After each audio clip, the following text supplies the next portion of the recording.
ఢిల్లీలో భద్రతా పరిస్థితుల దృష్ట్యా అధికారులు అప్రమత్తమయ్యారు. దేశ రాజధానిలో భారీ నిరసనల నేపథ్యంలో కీలకమైన 16 మెట్రో స్టేషన్లను తాత్కాలికంగా మూసివేస్తూ ఢిల్లీ మెట్రో రైల్ కార్పొరేషన్ కీలక నిర్ణయం తీసుకుంది. ఈ విషయాన్ని ఢిల్లీ మెట్రో రైల్ కార్పొరేషన్ అంటే DMRC X వేదికగా అధికారికంగా ప్రకటించింది. దీంతో లక్షలాది మంది ప్రయాణికుల రోజువారీ రాకపోకలపై తీవ్ర ప్రభావం పడింది. ఉదయం ఆఫీసులకు వెళ్లే ఉద్యోగులు, విద్యార్థులు, ఇతర ప్రయాణికులు మెట్రో సేవలు నిలిచిపోవడంతో ప్రత్యామ్నాయ రవాణా కోసం అవస్థలు పడుతున్నారు.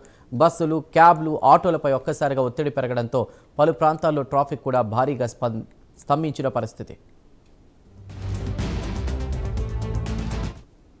Rajiv Chowk, central secretariat, Mandi house, ITO, Khan market, Lok Kalyan Marg, Patel Chowk, Ramakrishna Ashram Marg, Barakhamba road, supreme court, Seva Teerth, Janpath, Delhi gate, Indraprastha, Jorbagh, Shivaji stadium వంటి అత్యంత రద్దీగా ఉండే స్టేషన్లు తదుపరి ఆదేశాలు వచ్చే వరకు మూసివేస్తున్నట్లు వెల్లడించింది. అయితే ప్రయాణికులకు కొంత ఊరట కలిగించే అంశం కూడా ఉంది. Rajiv Chowk, Mandi house, central secretariat స్టేషన్లలో ఇంటర్చేంజ్ సౌకర్యాన్ని మాత్రం కొనసాగిస్తున్నట్లు DMRC స్పష్టం చేసింది. అంటే ఈ స్టేషన్లలో ప్రయాణికులు ఒక మెట్రో లైన్ నుంచి మరో లైన్కు మారే అవకాశం ఉంటుంది. కానీ ఈ స్టేషన్ల నుంచి బయటకు వెళ్లడం లేదా కొత్తగా లోపలికి ప్రవేశించడం మాత్రం అనుమతించబడదు.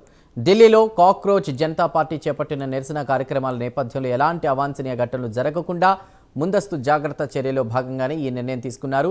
నిరసనలకు భారీ సంఖ్యలో ప్రజలు హాజరయ్యే అవకాశం ఉండడంతో భద్రతా సంస్థలు అప్రమత్తమయ్యాయి. మెట్రో స్టేషన్ల వద్ద అదనపు పోలీసు బలగాలను మోహరించడమే కాకుండా నగరంలోని కీలక కూడళ్లలో కూడా కట్టుదిట్టమైన భద్రతా ఏర్పాట్లు చేశారు.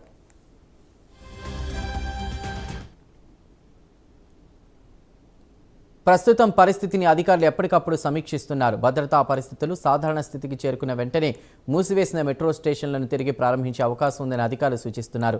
అప్పటి వరకు ప్రయాణికులు DMRC విడుదల చేసే అధికారిక ప్రకటనలు గమనిస్తూ ప్రత్యామ్నాయ రవాణా మార్గాలను ఉపయోగించాలని సూచిస్తున్నారు. మొత్తానికి దేశ రాజధానిలో భద్రతకు అత్యధిక ప్రాధాన్యం ఇస్తూ తీసుకున్న ఈ నిర్ణయం ఒకవైపు ప్రజల రక్షణ కోసం అవసరమైన చర్యగా కనిపిస్తుండగా మరోవైపు లక్షలాది మంది రోజువారీ ప్రయాణాలపై గణనీయమైన ప్రభావం చూపుతోంది.